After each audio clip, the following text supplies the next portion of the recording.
میں نے کہا ہمیں کیوں کہا جاتا ہے کہ آپ یہ بیان کریں وہ بیان کریں؟ ہمیں یہ کہا جائے کہ اللہ اور اس کے رسول نے جو فرمایا آپ آ کے اللہ اور رسول کے فرمان کے مطابق بیان کریں.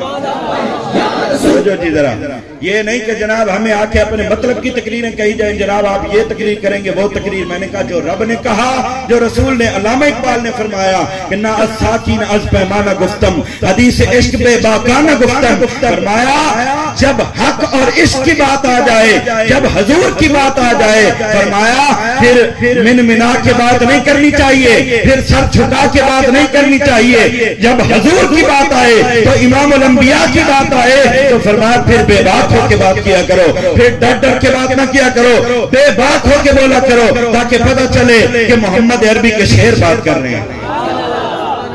آج جناب حالات یہ ہو گئے ہیں کہ جناب لوگ ہمیں سمجھا رہے ہیں کہ ہم نے کیا بیان کرنا ہے. حضور نے فرمایا، حضور کے ایک صحابی ہیں، انہوں نے خواب دیکھا. خواب دیکھ کے آپ نے حضور کی بارگاہ میں آ کے عرض کی یا رسول اللہ میں نے رات خواب دیکھا ہے کہ آسمان سے ایک سبز رنگ کا کپڑا آ رہا ہے. لوگ اس کپڑے کو کاٹ رہے ہیں، حالانکہ اوپر سے ایک بندہ کہتا ہے یہ سارا کپڑا مجھ سے لے لو، یہ سارا کپڑا مجھ سے کھینچ لو، لیکن بندے آتے ہیں کاٹ کے چلے جاتے ہیں. حضور نے فرمایا جو تم نے خواب دیکھا نا، اس میں جو سبز رنگ کا کپڑا تھا وہ مجھ محمد کا دین تھا، اور جو وہ اوپر سے آواز دے رہا تھا وہ جبرائیل امین تھا. فرمایا وہ جبریل کہہ رہے تھے لوگوں کو کہ یہ سارا دین مجھ سے لے لو، لیکن نہیں، لوگ آتے تھے اپنے مطلب کا دین کاٹ کے لے جاتے تھے. جتنا ان کو دین ضرورت پڑتا تھا اتنا وہ کاٹ کے لے جاتے تھے. فرمایا قرب قیامت میں یہی سب ہوگا، لوگ اپنے مطلب کا دین بیان کریں گے، یہ نہیں کہیں گے حالانکہ اسلام کہے گا مجھ سے سارا دین لے لو، مجھ سے ساری شریعت لے لو. وگرنہ لوگ آج یہی سب کر رہے ہیں کہ جناب ہمیں سارا دین نہیں چاہیے. بتاؤ جب فرانس میں گستاخی ہوئی کہاں تھے یہ دین بیان کرنے والے؟ کہاں تھے یہ نعتیں پڑھنے والے؟ کہاں تھے یہ جناب آستانوں پہ بیٹھنے والے؟ کہاں تھے یہ سارے لوگ؟ آج سارے بڑے بڑے آستانے کے لوگ 26 سال کے نوجوان سے ڈر گئے. بڑے بڑے علماء، بڑے بڑے آستانوں کے پیر، ایک 26 سال کے نوجوان سے میں نے کہا تم تو کہتے رہے یہ کچھ نہیں ہے، یہ کچھ نہیں ہے، تو پھر کٹھے کیوں ہو رہے ہو؟ اگر تم کٹھے ہو رہے ہو، اگر یہ کچھ نہیں ہے تو پھر ڈرنے کی کوئی ضرورت نہیں، تمہارا کٹھا ہونا بتا رہا ہے. یہ نوجوان انشاءاللہ بیت المقدس کو آزاد کروائے گا.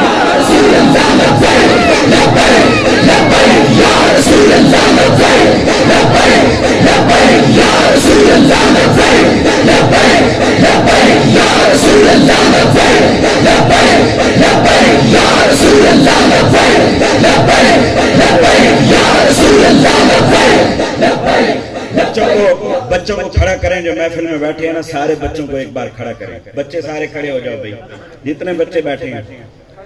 آپ بڑوں نے جو زور لگانے تھے لگا لیے، اب بچوں کو ایک بار سنیں کہ معصوم لوگ جب حضور کا نعرہ لگاتے ہیں تو کیسے لگاتے ہیں. بچے سارے سن رہے ہو نا؟ اب تاجدار ختم نبوت کا جواب کیا ہے؟ زندہ باد بولنا ہے اپنے، اور ان بڑوں کی آواز سے زیادہ بڑی آواز میں بولنا ہے. تاجدار ختم نبوت، اونچی آواز میں بولو. آپ محمد عربی کے شعر ہیں، آپ کی تو جوانیاں حضور کی غلامی میں گزرنی ہیں. بولو سارے تاجدار ختم نبوت، اور اونچا بولو تاجدار ختم نبوت. آپ نے کسی کے روکنے سے بھی نہیں رکنا. آپ کو کوئی روکے بھی صحیح کہ جناب یہ نعرہ نہ لگاؤ، آپ نے کہنا ہے کہ نہیں. جب حضور کا نعرہ لگانا ہمارے لیے باعث برکت بھی ہے اور باعث بخشش بھی ہے تو ہم کیوں چھوڑے اس نعرے کو؟ یہ پیر مہر علی شاہ صاحب رحمت اللہ علیہ کا تائید شدہ نعرہ ہے. اس نعرے کے اندر ہماری جان بھی ہے، اس نعرے کے اندر ہماری شان بھی ہے. تاجدار ختم نبوت، بڑے سارے مل کے بولو تاجدار ختم نبوت، تاجدار ختم نبوت.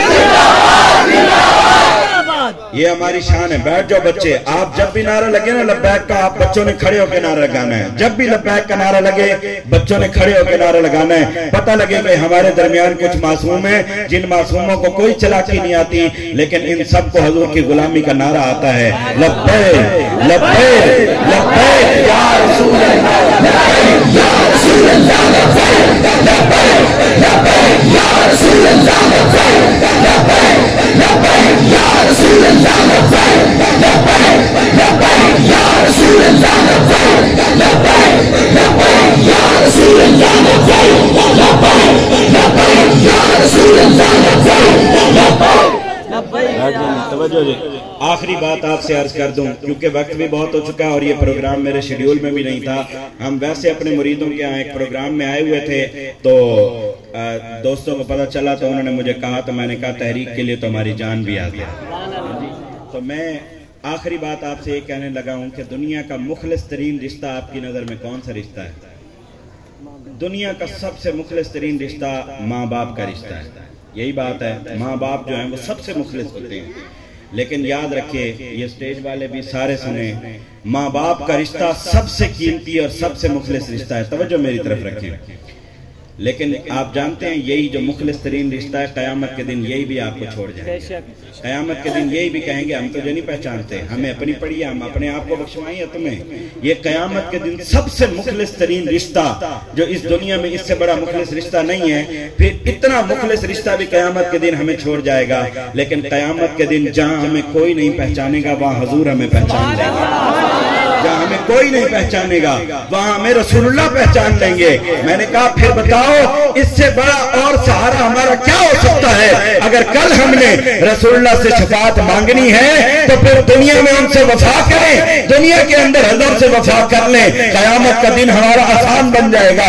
یہاں دنیا میں کہیں، وہ کہتے ہیں نا کہ جناب قیامت کے دن تو کافر بھی مانے کھڑے ہوں گے. اور اعلیٰ حضرت کا شعر ہے، کہتے ہیں آج لے ان کی پناہ، آج مدد مانگ ان سے، پھر نہ مانیں گے قیامت میں اگر تو مان گیا. فرمایا قیامت کے دن تو کافر بھی مان جائیں گے، قیامت کے دن تو مشرک بھی کہیں گے یا اللہ ایک زندگی ہمیں اور دے، ہم ایک لمحہ بھی غفلت میں نہیں گزاریں گے، یا اللہ ایک زندگی اور دے دے. لیکن رب کہے گا نہیں، تمہاری زندگی وہی تھی جو تم نے گزار دی. یہ تو شکر کریں ہم کہ اللہ رب العزت نے ہمیں ہندوؤں کے گھر پیدا نہیں کیا، اللہ نے ہمیں عیسائیوں کے گھر پیدا نہیں کیا، اللہ نے کسی غیر مسلم کے گھر پیدا نہیں کیا. کیا یہ رب کا احسان کم ہے؟ کسی کافر کی بجائے اللہ نے ہمیں غلامان مصطفیٰ کے گھر پیدا کیا.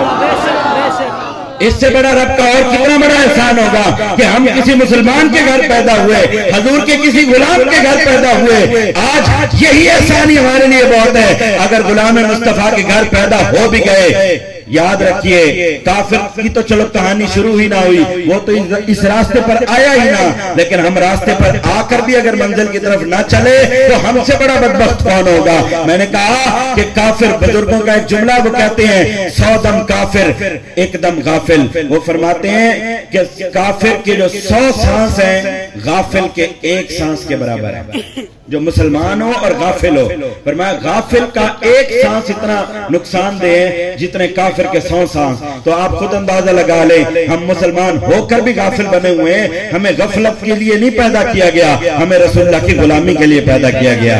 آج جناب کوئی ایم فل کرایا، کوئی MBBS بن گیا تو جناب آ کے ہمیں بتانے لگا کہ رسول اللہ یہ کر سکتے ہیں وہ نہیں کر سکتے، رسول اللہ یہ کر سکتے ہیں وہ نہیں کر سکتے. میں نے کہا رسول اللہ کو بھونکنے والے کتے، کیا ہم تجھ سے پوچھیں گے کہ رسول اللہ کیا کر سکتے ہیں اور کیا نہیں کر سکتے؟